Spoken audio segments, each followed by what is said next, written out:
Shalom saudara, senang dapat berjumpa kembali dalam kesempatan kali ini. Dalam kesempatan kali ini, judul devosi saya adalah Tenang dan Percaya.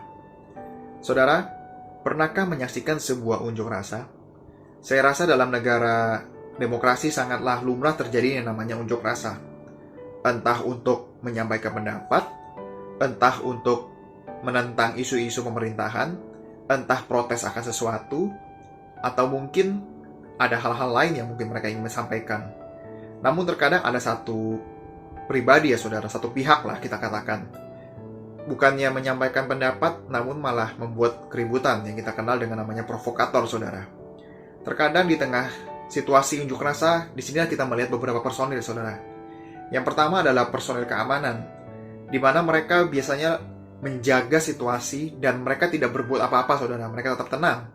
Sampai situasi itu mulai tidak terkendali, sampai tidak kondusif saudara, baru mereka dapat bertindak saudara.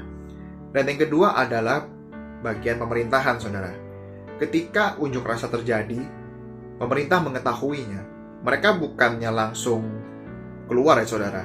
Mereka umumnya mengadakan diskusi, mereka mengadakan rapat untuk keputusan apa yang akan mereka putuskan. Dan keputusan final pun itu mereka sampaikan melalui juru bicara mereka, atau mungkin perwakilan dari pemerintah, di depan awak media, atau mungkin juga di depan publik dengan kondisi yang super kondusif saudara, yang sudah dijaga dengan ketat. Intinya bukan dalam keadaan yang berantakan, keadaan yang mengancam, namun keadaan yang tenang. Dalam ilustrasi unjuk rasa ini, marilah kita belajar seperti personel keamanan saudara. Mereka tetap tenang, mereka tetap diam, dan mereka tetap mengamati situasi unjuk rasa. Walaupun rusuh, terkadang mereka juga masih belajar menahan diri. Mereka belajar tenang sampai kondisi mulai tidak stabil atau mungkin sudah mulai liar. Barulah personel keamanan ini bergerak, saudara. Kita juga belajar dengan pemerintah.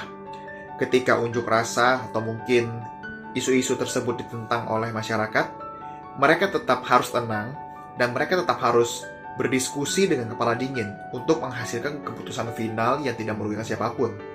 Dan biasanya keputusan final itu disampaikan di depan awak media, dan atau juga mungkin secara langsung, namun dengan situasi yang sudah kondusif tentunya.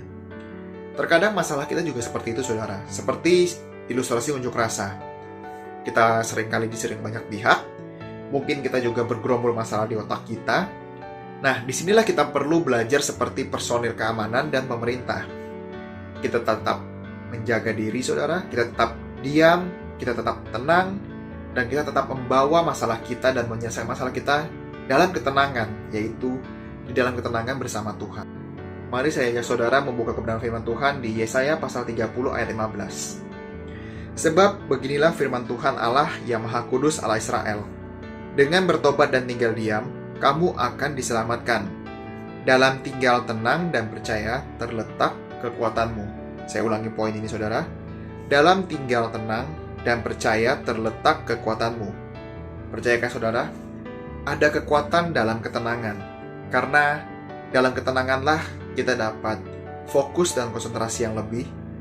Dan dalam ketenanganlah kita dapat terhindar dari namanya interupsi atau gangguan suara luar saudara. Dan dalam ketenanganlah kita dapat menghasilkan keputusan yang terbaik, saudara. Bahkan dalam Matius pasal 6 ayat ke-6, begini firman Tuhan, saudara. Tetapi jika engkau berdoa, masuklah ke dalam kamarmu, tutuplah pintu dan berdoalah kepada Bapamu yang ada di tempat tersembunyi. Maka Bapamu yang melihat yang tersembunyi akan membalasnya kepadamu.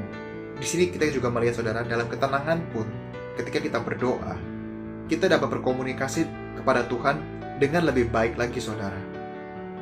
Marilah saudara, kita belajar seperti Raja Daud. Kisahnya di 1 Samuel pasal 30. Ketika kota Ziklag habis terbakar oleh orang Amalek.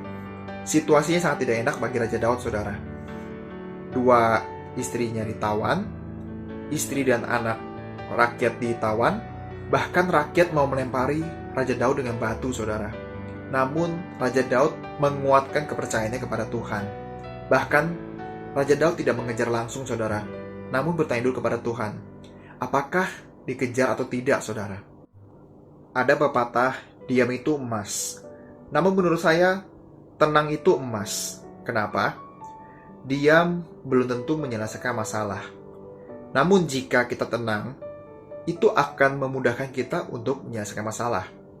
Jadi saudara, apapun masalah kita, seberapa besar pun masalah kita, marilah kita tetap tenang. Marilah kita tetap kuat dalam Tuhan, saudara. Karena dalam ketenanganlah kita memperoleh kekuatan. Dalam ketenanganlah Tuhan dapat berbicara lebih dengan kita, saudara. Tuhan Yesus memberkati kita semua. Amin.